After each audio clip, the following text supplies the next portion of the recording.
Hello, I'm Thomas Anderson, Superintendent of New Bedford Public Schools. First, I want to thank you for your continued support and understanding as we go through this very challenging situation together.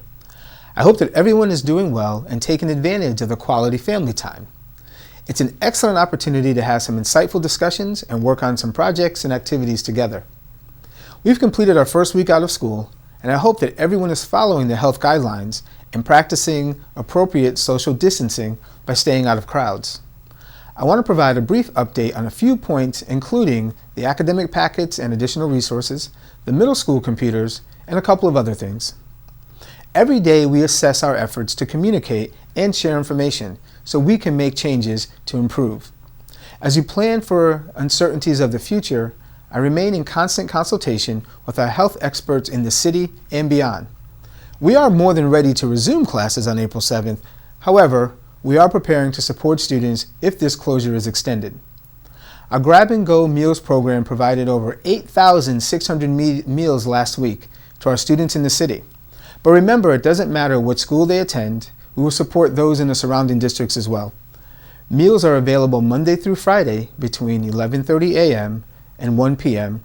at Kearney Elementary, Gomes Elementary, Lincoln Elementary, Campbell, Hayden McFadden, and also at Keith Middle School and Roosevelt Middle School. The academic packets and computer distribution for the elementary and middle schools began last week. Please call your child's school if you need to get a packet or if you have any other questions or need any other information. We're working to ensure that we are providing a range of resources for all students. So please remember that state and federal guidelines suggest that schools that are closed during the COVID-19 time are not actually considered school days. And evaluation timelines will freeze for all students being evaluated for special education services. The timelines will resume when school resumes as well. Also, annual reviews or reevaluations that are in process will be completed, and a team meeting will be rescheduled as soon as school reopens. This is the same practice we use in other cases of unforeseen closures. When school resumes, we will work with families and convene IEP meetings as necessary. We're also rescheduling the middle school computer distribution. I want to ensure for everyone's safety that our distribution process is highly structured, and we'll be sharing the enhanced plans in the coming days. Many of our teachers, they're doing a great job, and they began posting lessons and connecting via the web last week. Many staff, including counselors, will be available remotely during regular school hours. Staff will be working to communicate with families and students, as well as providing remote instruction and assistance to the extent possible. All staff will be checking and responding to email throughout the workday, as well as, again, connecting with families to other necessary resources. Others will also connect with students and families who they have been working with during the regular time in school.